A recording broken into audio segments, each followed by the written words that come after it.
Hello, good morning everyone. Welcome back on exam समाधान। आपका बहुत बहुत स्वागत है। मैं चेतना सोनी आपको भी पॉलिटी पढ़ाऊंगी, जो कि प्रीवियसली आपको पता ही होगा। हम 3-4 लेक्चर कर चुके हैं पॉलिटी के, कॉन्स्टिट्यूशन से रिलेटेड। तो आज हम उसी में कंटिन्यू करेंगे। तो आज हम आइए समझते हैं ड्राफ्टिंग कमेटी के बारे में। जैसा कि आपको पता होगा कि प्रीवियस जो लेक्चर था उसमें हम ड्राफ्टिंग कमेटी तक पढ़ के आए थे। इन शॉर्ट आज हम उसके बारे में ब्रीफली पढ़ेंगे। तो कोई भी अगर स्टूडेंट पहले की कोई क्लास अगर मिस कर गया है, अगर किसी स्टूडेंट ने कोई क्लास देखी नहीं है, तो वो एक बार मैं उससे रिक्वेस्ट करूंगी कि आप जाके एक बार प्रीवियस क्लासेस देख लीजिए, प्रीवियस वीडियोस देख लीजिए। That's what help you in like further lectures. So आप क्या है, आगे के जो भी लेक्चर होंगे उसको आप इजीली समझ पाएंगे। बिकॉज अगर आपका प्रीवियस ही बेसिक ही अगर आपका क्लियर नहीं है, तो आप आगे के लेक्चर कैसे कन्फाइन कर पाएंगे, कैसे समझ पाएंगे। अभी आप देखिए कि प्रीवियसली जो हमने समझा है आज तक, वो कॉन्स्टिट्यूशन है, हिस्टोरिकल बैकग्राउंड है कॉन्स्टिट्यूशन का, मेकिंग ऑफ कॉन्स्टिट्यूशन है। तो अभी हम ड्राफ्टिंग कमेटी तक पहुंच चुके हैं। जैसा कि आपको मैंने सबसे वेरी फर्स्ट लेक्चर में आपको मैंने बताया था कि हम हमारी इस क्लास में 0 से स्टार्ट करेंगे। हर बच्चे को हम कवर करेंगे, चाहे वो बच्चा 6th का है और चाहे वो बच्चा किसी एग्जाम की प्रिपरेशन कर रहा है। तो दैट्स वाई अभी जैसे कि आपको मैंने जो भी टॉपिक्स प्रीवियसली पढ़ाए हैं वो सारे इंडियन पॉलिटी एम लक्ष्मीकांत की बुक से पढ़ाए हैं। और भी कहीं 10 जगह से हमने रिसोर्स, 10 से एक रिसोर्स हमने रखे हुए हैं, जहां से कि हम कंटेंट लाते हैं और आपको समझा पाते हैं। और उसके बाद में सब चीज़ों को इलेबोरेट करने के बाद में हम अपना एक कंटेंट बनाते हैं, जो कि इन स्लाइड्स में आपके सामने हम आपको प्रेजेंट करते हैं। तो बेसिकली मेन इन्फॉर्मेशन आपको यही है कि अगर आप प्रीवियसली लेक्चर्स नहीं देखेंगे तो आप क्या बेसिक टू एडवांस का जो हमारा फिनोमिना है ना, ये कंप्लीट कवर नहीं कर पाएंगे। अगर आपको बेसिक टू एडवांस जाना है तो आपको प्रीवियस लेक्चर देखने होंगे। तो चलिए अभी हम टाइम ज़्यादा ना लेते हुए अभी हम स्टार्ट करते हैं ड्राफ्टिंग कमेटी से। So let's start. जैसा कि आपको प्रीवियस लेक्चर में मैंने बताया था कि ड्राफ्टिंग कमेटी के जो चेयरमैन थे, जो हेड थे, वो कौन थे? Doctor B.R. अम्बेडकर, जिनके बारे में आप सब जानते ही होंगे। आपने बहुत सुना होगा, हमारे इंडिया में बहुत सारे चौक भी हैं उनके नाम पे, बहुत सारी जगह हैं उनके नाम पे, बहुत सारे पार्क्स हैं, क्योंकि उन्होंने हमारे कॉन्स्टिट्यूशन को इतना ब्यूटीफुली डिजाइन किया, इतना ब्यूटीफुली उन्होंने असेंबल किया है ना, इसीलिए उनको क्या कहा जाता है? Father of Indian constitution. तो अगर कोई क्वेश्चन आ जाए आपके MCQ में, कोई पूछ ले who is the father of Indian constitution, तो कौन है? Doctor B.R. अम्बेडकर। तो अब हम स्टेटमेंट्स की हेल्प से थोड़ा और इलेबोरेट करते हैं चीजों को। So let's start. So most important committee was drafting committee. जैसा कि मैंने आपको बताया था कि हर एक कमेटी, आपको पता है कि 22 कमेटी थी टोटल कॉन्स्टिट्यूशन बनाने में, जिसमें कि 8 माइनर थी, 8 मेजर थी और 14 माइनर कमेटी थी। तो ये जो मेजर माइनर कमेटी जब अपने रिकमेंडेशन लेकर आती थी, ये किसके सामने लेकर आती थी? ये डॉक्टर B.R. अम्बेडकर की जो कमेटी थी, हमारी ड्राफ्टिंग कमेटी, इस कमेटी के सामने ये अपने सारे रिकमेंडेशन, अपने सारे जो भी प्रॉब्लम्स होते थे वो सब ये अपने रिकमेंड करते थे। ठीक है। तो अभी क्या होता था कि ये जो कमेटी थी ड्राफ्टिंग कमेटी, ये कब सेट की गई थी? ये सेट की गई थी 29 अगस्त 1947 को ये ड्राफ्टिंग कमेटी सेट की गई थी। इसको सेट करने का पर्पस यही था कि बाकी सारी जो भी कमेटीज हैं उनको कोई प्रॉब्लम ना आए, उनकी वर्किंग स्मूथ हो। For smooth working and for monitoring the constitution making process we made or they made what? Drafting committee. ठीक है। So chairman of drafting committee was Dr. B.R. Ambedkar. That's why he known as the father of constitution. ये मैंने आपको starting में ही बता दिया है। अब हम नेक्स्ट लाइन पे हमारी पे कंटिन्यू करते हैं। After taking into consideration the proposal of various committee, drafting committee prepare their first draft of constitution of India in 19 फरवरी 1948। अब जब सारे रिकमेंडेशंस उन्होंने ले लिए थे, सारा मतलब एक तरह से आप इसको अगर इन शॉर्ट समझें, एक इजी लैंग्वेज में अगर आप समझे, तो आप ये समझ पाएंगे कि इतनी सारी इसमें कमेटीज थी, इतने सारे लोग थे। इन सब लोगों से कन्वे करने के बाद में इन्होंने जो सबसे फर्स्ट प्रपोजल प्रपोज किया था ना, वो कब किया था? वो किया था 19 फरवरी 1948 को। 19 फरवरी 1948 को इन्होंने अपना सबसे पहला प्रपोजल कॉन्स्टिट्यूशन का प्रेजेंट किया था कॉन्स्टिट्यूएंट असेंबली में। ठीक है। अभी आप इस चीज को एक और स्टेटमेंट से समझ सकते हैं कि ड्राफ्टिंग कमेटी का बेसिकली काम क्या था कि सबके रिकमेंडेशंस ले लिए। अब सबके रिकमेंडेशंस लेने के बाद में वो खुद क्या करेगा? वो खुद एक प्रपोजल बनाएगा। जैसे कि अब हम 4 लोगों की कमेटी, आप ये लगा लीजिए कि हमारे घर में 10 लोग हैं। हमारे 10 लोग जब हम विचार करते हैं, सबके अलग अलग विचार होते हैं, उसमें हम किसी एक को हेड ऑफ द हाउस मानते हैं या फिर डिसीजन मेकिंग जो पावर होती है, जो केडीएम होता है, की डिसीजन मेकर होता है, हम उससे पूछते हैं। उसका डिसीजन जो होता है वही सारों का डिसीजन होता है। जो की डिसीजन मेकर का काम क्या है, उसका काम ये है कि वो क्या करे, जो भी प्रपोजल सबने रखा है उसको प्रेजेंट करे, ठीक है। तो इसमें भी यही हुआ था, ड्राफ्टिंग कमेटी का काम था सारी कमेटीज के जो रिकमेंडेशन थे उनको सबको मानने के और उन सबको समझने के बाद में वो एक प्रपोजल बनाए। और उन्होंने अपना सबसे पहला प्रपोजल था वो कब दिया था, वो दिया था 19 फरवरी 1948। और प्रपोजल तो आपको पता ही है, कॉन्स्टिट्यूएंट असेंबली है, ड्राफ्टिंग कमेटी है, प्रपोजल किस चीज का बनाएगी, कॉन्स्टिट्यूशन का ही प्रपोजल बनाएगी। अब हम आगे चलते हैं। आगे क्या था कि the draft was presented and possible changes were done on the basis of feedback. जैसा कि ये मैंने आपको अभी जस्ट क्लियर किया है कि ड्राफ्ट को प्रेजेंट किया गया, जैसे ही कॉन्स्टिट्यूएंट असेंबली में प्रेजेंट किया गया तो वहां पे भी लोगों ने बोला होगा कि नहीं इसमें ये चेंजेस किए थे, कि इसमें ये चेंजेस कीजिए ताकि थोड़ा इसमें क्या स्मूथ प्रोसेस रहे, हमारे कॉन्स्टिट्यूशन में हमारा इंडिया लाइक ग्रो करे, ग्लोरी रहे। तो इसके लिए क्या हुआ था, जो पॉसिबल चेंजेस थे ना, जो चेंजेस कॉन्स्टिट्यूशन में हो सकते थे, उस ड्राफ्ट में हो सकते थे, वो किए गए थे on the basis of feedback. Drafting committee prepare second draft. उन्होंने अपना फर्स्ट ड्राफ्ट आपको पता है फरवरी में दिया, 19 फरवरी में दिया 1948 में। अब उसके बाद में जो सेकेंड ड्राफ्ट उन्होंने दिया था वो कब दिया था, अक्टूबर 1948 में, ठीक है। अब क्या, doctor B R Ambedkar introduce final draft. Final draft मतलब जो फाइनल था, डिसाइडेड था, फिक्स था कि यही कॉन्स्टिट्यूशन है, कॉन्स्टिट्यूशन ऑफ इंडिया ऑन 4 नवंबर 1948। अब आप देखिए ना कि अक्टूबर में भी उन्होंने अपना एक सेकेंड ड्राफ्ट दिया है, तो नवंबर में तो आपको पता ही है कि हमारा कॉन्स्टिट्यूशन का थर्ड ड्राफ्ट आया था। 1949 में तो हमारा कॉन्स्टिट्यूशन बन के भी रेडी हो गया था। जो थर्ड ड्राफ्ट जो आया था ना वो कब आया था, नवंबर में आया था 1948। और इसके जब जैसे ये ड्राफ्ट आया 1948 में, आपने ड्राफ्ट दे दिया 1948 में, doctor B R Ambedkar ji ने एक डॉक्यूमेंट दे दिया कि इस डॉक्यूमेंट के बेसिस पे ही हमारा कॉन्स्टिट्यूशन बनेगा। अब ये जो डिस्कशन था, ये डिस्कशन 1 साल तक चला। 1949 में हमारा जो कॉन्स्टिट्यूशन था, आप मान लीजिए कि वो अडॉप्ट हुआ। प्रपोजल तो 1948 में ही दे दिया गया था, नवंबर में ही, लेकिन कॉन्स्टिट्यूशन को फॉर्म कब किया गया ऑफिशियली, 1 साल तक। ये देखो ना, इसमें आप समझिए स्टेटमेंट की हेल्प से, kept discussing this final draft of constitution till November 1949। Same इसी प्रपोजल को, सेम इसी ड्राफ्ट को कॉन्स्टिट्यूएंट असेंबली ने 1 साल डिस्कस किया है। तो उसके बाद में इन्होंने हमारा कॉन्स्टिट्यूशन एनफोर्स किया है, हमारा कॉन्स्टिट्यूशन जो है फॉर्म किया है। तो कोई भी इतनी बड़ी चीज किसी देश की ऐसे ही लागू नहीं हो जाती, उसमें बहुत ज्यादा डिस्कशन होता है। अब आप सोचिए ना कि इसको बनने में 3 साल क्यों लगे, बिकॉज 1 साल तक तो डिस्कशन ही रहा है। अब हम आगे की बात करते हैं। आगे जो इसके अंदर अमेंडमेंट्स थे, आर्टिकल्स थे, बहुत सारी चीजें थी। आपको पता है हमारा कॉन्स्टिट्यूशन बेस्ड, कॉन्स्टिट्यूशन का मतलब ही है, कॉन्स्टिट्यूशन में रूल्स ही होते हैं। तो 7653 अमेंडमेंट थे जो कि उनको रेकमेंड किया था लोगों ने कि इतने चेंजेस करो, लेकिन चेंजेस असल में हुए कितने थे, 2473 अमेंडमेंट्स हुए थे। अब जो प्रपोज कॉन्स्टिट्यूशन था ना, जो मतलब एक ड्राफ्ट कॉन्स्टिट्यूशन था, उसमें इतने चेंजेस की, इतने अमेंडमेंट की मांग की थी असेंबली वाले कुछ लोगों ने, लेकिन उसमें से जो चेंजेस थे वो कितने हुए थे, 2473 चेंजेस हुए थे 7000 समथिंग में से। तो अब आप देख लीजिए कि फिर भी 5000 का अगर आप एक ओवरऑल डेटा लो, 5000 अमेंडमेंट्स नहीं हुए थे। उसमें से जो आप मान लीजिए ये अमेंडमेंट भी वही अमेंडमेंट थे जो कि लाइक सीरियसली जिन पे काम करना चाहिए था। बिकॉज ऐसे तो अब किसी को भी किसी भी प्रॉब्लम, किसी भी आर्टिकल से प्रॉब्लम हो सकती है, तो सब आर्टिकल्स को अमेंड करना इजी नहीं था। तो हाँ, फिर भी हमने लाइक आप अगर देखें तो 2473 अमेंडमेंट्स हमारे कॉन्स्टिट्यूशन में उस टाइम हमने किए थे। 1 साल में जो डिस्कशन चला ये उसका कंक्लूजन है। अब हम आगे देखते हैं। On 26 November 1949 motion of draft constitution was declared pass. Now the only thing pending was to implementation. जैसा कि मैंने आपको अभी बताया कि 1 साल तक डिस्कशन चलता रहा, और आपको पता है कि 1949 में नवंबर में हमारा कॉन्स्टिट्यूशन फॉर्म हो गया था, हमने बना दिया था। अब क्या चीज बाकी थी, अब सिर्फ इसका इम्प्लीमेंटेशन होना ही बाकी था। अब इम्प्लीमेंटेशन होना बाकी क्यों था, इस चीज के बारे में हम आगे पढ़ते हैं। Nehruji said, "This constitution cannot be implemented right now because just remember Indian National Congress Lahore session."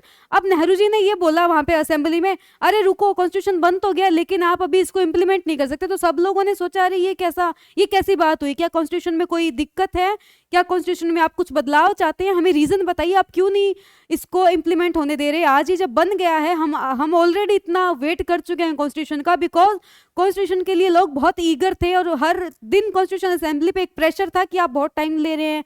एक प्रेशर में उन्होंने, आप मान लीजिए कि इतने जल्दी जल्दी में उन्होंने काम किया था, उसके बाद भी इतना अच्छा कॉन्स्टिट्यूशन, आप देखिए ना दुनिया का सबसे लेंथीएस्ट कॉन्स्टिट्यूशन है हमारा, उसके बाद भी उन्होंने इतना अच्छा कॉन्स्टिट्यूशन प्रेजेंट किया और अचानक से एक आवाज आती है कहीं से कि नहीं, you can't implement this right now. तो सबने सोचा, सब बहुत ज्यादा एक अपसेट मूड में थे कि ऐसा क्यों हुआ है। तो नेहरू जी ने बोला कि अगर आपको याद हो, लाहौर में इंडियन नेशनल कांग्रेस ने एक सेशन किया था, जो सेशन उन्होंने किया था 1929 में, 1929 में लाहौर सेशन को याद कीजिए, ये बात नेहरू जी ने बोली थी। अब हम इस सेशन के बारे में पढ़ेंगे कि इस सेशन में ऐसा क्या था जो कि कॉन्स्टिट्यूशन को उस टाइम इंप्लीमेंट होने से रोक रहा था, उसके बारे में हम पढ़ते हैं। चलिए, लाहौर सेशन 1929। अब देखिए, लाहौर सेशन के अंदर सबसे पहले पूर्ण स्वराज की मांग हुई थी। किसकी मांग हुई थी? पूर्ण स्वराज की। अब ये जो रेजोल्यूशन था ना, ये लाहौर सेशन में पास हुआ था और नेहरू जी क्या थे? इस सेशन के प्रेसिडेंट थे। ओके, और कांग्रेस ने क्या है, सबसे पहले कांग्रेस, जब हमारा देश, जब हम एक अंडर उनके थे, हम जब उनके अधीन थे, तब हम ये चाहते थे कि डोमिनियन जो स्टेटस है ना, वो हमारा होना चाहिए। जैसे कि आज अंग्रेजों की जो मेन जो पावर है वो उनकी है, लेकिन नहीं, हमारे कंट्री में जो डोमिनियन स्टेटस है वो इंडियंस को दो। पहले बात सिर्फ यहाँ तक थी, लेकिन जब लाहौर सेशन हुआ तब कांग्रेस ने ये बोला अब डोमिनियन वगैरह कुछ नहीं चाहिए, अब हमें कंप्लीट इंडिपेंडेंस चाहिए, हमें पूर्ण स्वराज चाहिए। तो उस टाइम क्या हुआ था कि वो जो सेशन था उसके चेयरमैन कौन थे? उसके चेयरमैन थे नेहरू जी। अब उसके बाद में क्या हुआ कि इस रेजोल्यूशन को जैसे ही ये उनके दिमाग में आया कि हम डोमिनियन स्टेटस मांग ही क्यों रहे हैं, देश तो हमारा है, हमें अपना पूर्ण स्वराज मांगना चाहिए वापस, हमें अपना कंप्लीट आजादी मांगनी चाहिए। तो जब कंप्लीट आजादी की पहली बार अगर किसी सेशन में ऑफिशियली बात हुई थी तो वो लाहौर सेशन था। और उस दिन इन्होंने क्या किया था? उस दिन है ना, इन्होंने एक झंडा लहरा दिया था इंडिया का और उन्होंने स्वराज घोषित कर दिया था। तो उस दिन को ये सेलिब्रेट करते थे, उस टाइम उस दिन को ये पूर्ण स्वराज के रूप में सेलिब्रेट करते थे। तो ये कहते थे कि हर साल, आज आप मान लीजिए ना कि ये तो बात है 1929 की और हमारा कॉन्स्टिट्यूशन बन रहा है 1949 में, तो 20 साल से आप किसी चीज को सेलिब्रेट कर रहे हो और अचानक से आप उस चीज को भूल नहीं सकते। ये चीज नेहरू जी ने बोली कि इतने साल से हम सेलिब्रेट कर रहे हैं और आज़ादी हमें मिल ही चुकी है, तो उस दिन को हमें भूलना नहीं चाहिए, हमें वेट करना चाहिए लाहौर सेशन के उस दिन का, 26 जनवरी का, ताकि हम उस दिन को भी हमेशा, हमारी जो जनता है, हमारी जो सिटीजन्स है, वो हमेशा इस देश को, इस बात को याद रखें। तो इसलिए कॉन्स्टिट्यूशन के उस टाइम उस कॉन्स्टिट्यूशन को वहाँ पे रोका गया था, 1.5-2-3 महीने उसका इंतजार कराया गया था, उसके बाद में कॉन्स्टिट्यूशन इन्फोर्स हुआ था। तो अभी हम नेक्स्ट स्टेटमेंट की हेल्प से इस चीज़ को और ब्रीफ करते हैं। Following the resolution, Lahore session in December 1929, पूर्ण Swaraj day was celebrated on 26 जनवरी 1930। पूर्ण स्वराज कब सेलिब्रेट किया जाता था? 26 जनवरी 1930 में सबसे पहली बार पूर्ण स्वराज दिवस को सेलिब्रेट किया गया था। तो ये क्या है, तब से लेके 19 साल तक कंटिन्यू सेलिब्रेट हो रहा था, कंटिन्यू इसकी सेलिब्रेशन चल रही थी। तो आगे का हम पढ़ते हैं, ये सेलिब्रेशन हुआ कहाँ पे था? सबसे पहले जो ये सेलिब्रेशन हुआ था और सबसे पहले जो पूर्ण स्वराज की मांग के आधार पे जो सेलिब्रेशन हुआ था वो हुआ था रावी नदी के किनारे, on the bank of Ravi नदी। Okay, some provision of the constitution is returning to citizenship, election provision of parliament, temporary and transitional provision came into force on November 26, 1949 itself. अब देखिए, जैसे नेहरू जी ने उस दिन बोला, जब हमारा कॉन्स्टिट्यूशन बना, कब बना? 26 नवंबर 1949 को जैसे ही हमारा कॉन्स्टिट्यूशन बना, उस दिन नेहरू जी ने मना कर दिया कि आज आप इसको एनफोर्स मत कीजिए, मेरे पास एक रीज़न है कि आप 26 जनवरी को इस कॉन्स्टिट्यूशन को एनफोर्स कीजिएगा, ताकि हम एक ही दिन दोनों खुशियां मना सकें, हम एक ही दिन को सेलिब्रेट कर सकें, वो दिन लोग भूले नहीं। बिकॉज ऑब्वियसली 2 फ्रीडम डे तो एक देश मना नहीं सकता ना, 2 इंडिपेंडेंस डे तो आप मनाओगे नहीं।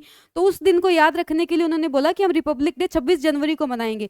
अब क्या हुआ था कि लेकिन कुछ एक कॉन्स्टिट्यूशन के कुछ एक प्रावधान ऐसे थे जो कि बहुत ज़रूरी थे लागू होना। सरकार बनाने के लिए आपको उन प्रावधान को लागू करना ही था, तो वो प्रावधान उस दिन लागू हो गए थे। 5-4 ऐसे प्रावधान थे जो कि बहुत बेसिक थे, वो लागू हो गए थे। लेकिन कंप्लीट कॉन्स्टिट्यूशन अगर आपसे कोई पूछे तो वो 26 जनवरी को ही लागू हुआ था। लेकिन हाँ, अगर आपसे कोई, ये बेसिक बात है, शायद आपने कहीं नहीं सुनी होगी, कुछ एक प्रावधान ऐसे थे, 4 से 5 प्रावधान ऐसे थे जो कि जब लागू हो गए थे उसी time, at the point of time, जैसे ही कॉन्स्टिट्यूशन बना उसी दिन लागू हो गए थे, लेकिन बाकी का होल्ड किया गया था 26 जनवरी को सेलिब्रेट करने के लिए। तो वो मैं आपको एक बार बता देती हूँ कि कब कौन से प्रावधान थे। सिटीजनशिप जो था वो उसी दिन से लागू हो गया था जिस दिन से हमारा कॉन्स्टिट्यूशन बना था। दूसरा, इलेक्शन प्रोविजंस ऑफ पार्लियामेंट में जो इलेक्शन कराने के जो प्रोविजंस है वो भी उसी दिन से लागू हो गए थे। टेम्परेरी एंड ट्रांजिशनल प्रोविजन, जैसे कि प्रोविजंस जैसे चेंज हो रहे, जैसे उसके बाद में हमारा हरियाणा राजस्थान डे भी मनाते हैं, हम हरियाणा डे भी मनाते हैं, हमने जैसे बॉर्डर सेपरेशन किया था, कुछ एक प्रोविजंस थे। तो इस तरह के जो रूल्स थे, इस तरह के जो प्रोविजंस थे, इस तरह के जो कॉन्स्टिट्यूशन में पॉइंट्स थे, वो उसी दिन से लागू हो गए थे। ओके, आगे हम बात करते हैं द रिमेनिंग प्रोविजन। जैसा कि मैंने आपको पहले बता ही दिया, इसमें सेम ही चीज आपको मेंशन है। The remaining provision, the major part, remaining क्योंकि मेजर तो अभी रह ही गया ना, उसमें बाकी कुछ भी मेंशन नहीं था, उसमें सिर्फ सिटीजनशिप और 2-4 चीजें मेंशन थी। The major part of constitution came into force on January 26, 1950। Hence, every year 26 January we celebrate as Republic Day. Okay. So next, on 26 November 1949, Indian Constitution was adopted, but it came into effect by 26 January 1950. So ये चीजें आपको मैं पहले भी बता चुकी हूँ. So it is like very, आपको बहुत like used to हो गए होंगे आप तो अब ये सुन के कि like कॉन्स्टिट्यूशन कब लागू हुआ था और कब अडॉप्ट हुआ था, कब एनफोर्स हुआ था. So I hope कि आपको भी चीजें क्लियर हो गई हो. फिर भी अगर आपको किसी भी चीज में कोई डाउट है तो आप कमेंट्स में लिख दीजिएगा, कमेंट्स में बता दीजिएगा. आगे की जो भी क्लास होगी उसमें सबसे पहले आपके डाउट क्लियर होंगे, देन हम क्लास स्टार्ट करेंगे.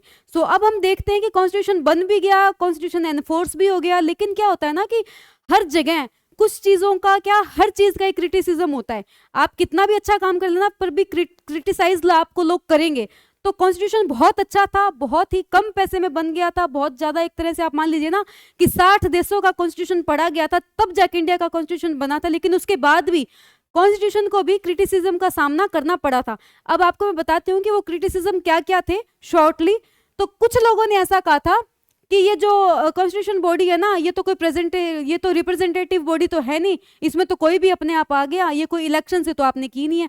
कुछ लोगों ने इस तरह की बातें बोली. मतलब क्रिटिसाइज करने वाला आपको किसी भी तरह से क्रिटिसाइज कर सकता है. अब किसी ने बोला कि ये सॉवरेन बॉडी नहीं है, ये ब्रिटिश के प्रेशर में आके इन्होंने कॉन्स्टिट्यूशन बनाया है. इसका रीजन था कि हमारा जो गवर्नमेंट ऑफ इंडिया एक्ट था ना 1935, उसमें से हमने बहुत सारे प्रावधान लिए हैं कॉन्स्टिट्यूशन में.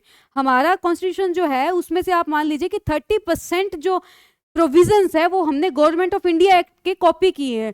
तो लोगों को ये भी लगता था कि आपने ब्रिटिश के अकॉर्डिंग आपने कॉन्स्टिट्यूशन बना दिया, आपने ऐसा भी लिख दिया होगा कि ब्रिटिशर्स वापस आ जाएंगे. मतलब क्रिटिसाइज आपको किसी भी तरह से लोग कर सकते हैं. तो ये आपको एक पता होना चाहिए. अगर आपसे कोई पूछ ले कि क्या कॉन्स्टिट्यूशन को भी क्रिटिसाइज किया गया था, तो हाँ, कॉन्स्टिट्यूशन को भी क्रिटिसाइज किया गया था बहुत बड़े लेवल पे. ठीक है. और कुछ लोगों ने क्या बोला कि अरे क्या कॉन्स्टिट्यूशन बनाया, आपने कुछ काम ही नहीं किया. क्योंकि उस टाइम 60 लाख रुपए बहुत बड़ी बात होती है. आप राज खजाने में से 60 लाख रुपए किसी चीज के लिए निकाल रहे हैं. 1949 के टाइम हमारे 60 लाख रुपए लगे थे कॉन्स्टिट्यूशन मेकिंग में.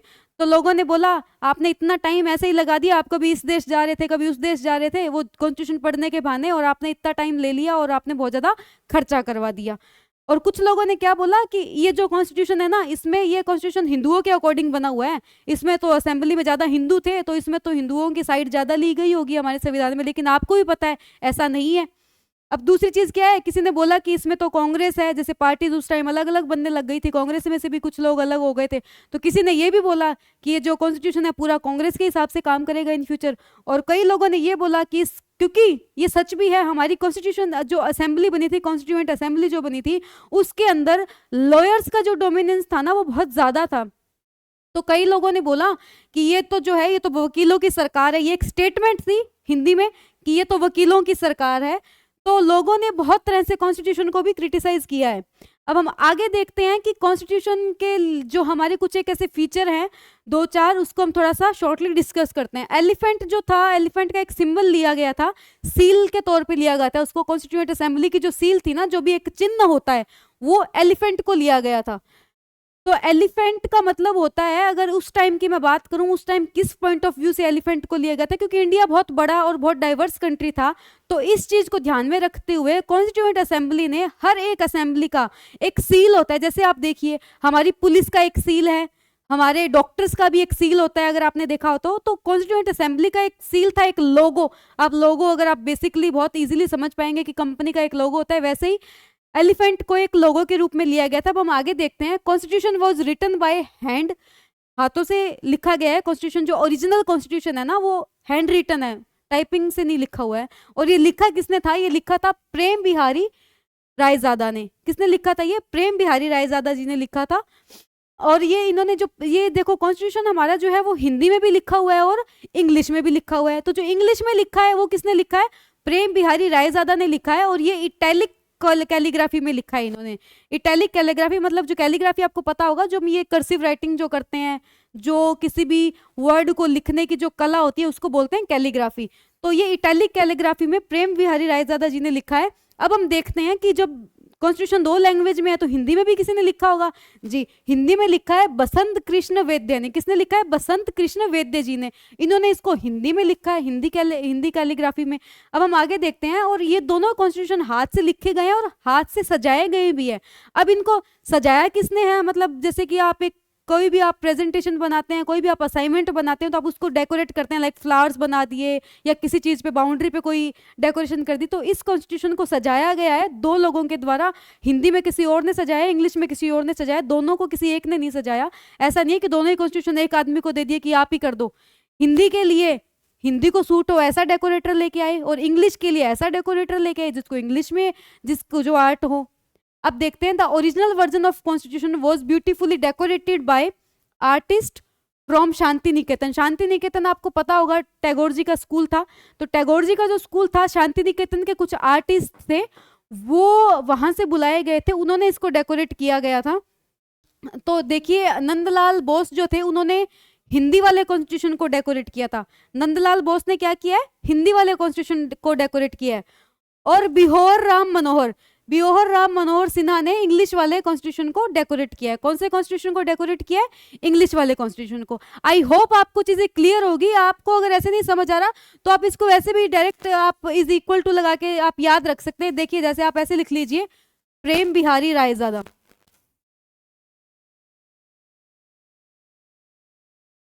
आप प्रेम बिहारी, आप यहाँ पे इंग्लिश लिखिए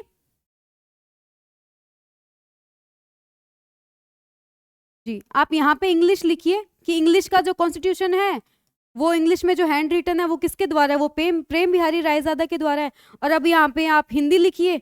ये आपको, बिकॉज आपको अगर स्टेटमेंट में कहीं भी प्रॉब्लम आ रही है, तो आपको ये जो ट्रिक्स है ना, ये आपको शॉर्टली याद करनी पड़ेगी, ताकि आपको जस्ट कॉन्स्टिट्यूशन का नाम आए तो आपको याद आ जाए कि अच्छा हिंदी में उन्होंने लिखा था। तो इस तरह से आप क्या बहुत इजीली समझ पाएंगे। और एमसीक्यू में आपसे कोई स्टेटमेंट पूछ भी नहीं रहा है। अगर आपको लाइक एग्जाम के लिए प्रिपेयर कर रहे हैं, तो आपको जस्ट सिंपली ऐसे अपनी एक लिस्ट बना लेनी चाहिए।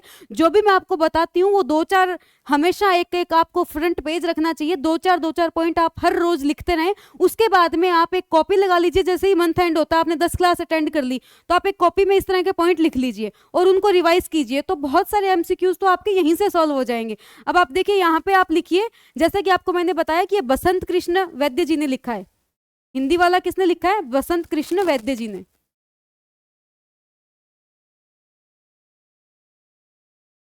अब ये तो हो गई रिटर्न की बात कि इनके द्वारा तो क्या है, लिखा गया है। आपको पता है ना ओरिजिनल, अभी मैंने आपको बताया कि original constitution is written, hand written. ठीक है। अब आपको अगर, अब आपको जैसे मैंने बताया कि ब्यूटीफुली इनको डेकोरेट भी किया गया है। जब शांति निकेतन से आर्टिस्ट आए थे, शांति निकेतन आपको पता है टैगोर जी का स्कूल था एक, तो वहां पे अब क्या है ना कि आप कोई दूसरा कलर या फिर आप अपने कॉपी में भी सेम तरह से यूज कर सकते हैं। तो जैसे कि आपको पता है इंग्लिश वाला किसने, आपको मैंने अभी बताया, इंग्लिश वाला हमारे बिहोर राम मनोहर सिन्हा जी ने डेकोरेट किया था। और हिंदी वाला किसने डेकोरेट किया था? और जो हमारा हिंदी वाला है वो किसने डेकोरेट किया था? नंदलाल बोस जी ने। तो आप इस तरह से अपने एक छोटली चीजों को याद कीजिए। अगर आपको स्टेटमेंट याद नहीं होती है, तो आप इस तरह से ट्रिक्स से याद कीजिए, ताकि आपको चीजें, आप चीजें अडॉप्ट करने में आप कंफर्टेबल रहें। तो आपको ये एक मैंने फॉर्मूला बता दिया है, आप इस तरह से कोई भी क्वेश्चन इजीली याद कर सकते हैं। ओके, तो अभी आपको इजीली चीज़ें याद हो गई होगी, जैसा कि मैंने आपके पूरा प्रयास किया आपको समझाने का। फिर भी अगर आपको कोई भी डाउट हो तो आप कमेंट बॉक्स में लिख सकते हैं अपना डाउट। नेक्स्ट क्लास में सबसे पहले आपके डाउट क्लियर होंगे, उसके बाद में हम क्लास स्टार्ट करेंगे। Okay, and thank you so much for attending this class. आप ज़्यादा से ज़्यादा एग्जाम समाधान को लाइक कीजिए, शेयर कीजिए, सब्सक्राइब कीजिए। Thank you so much.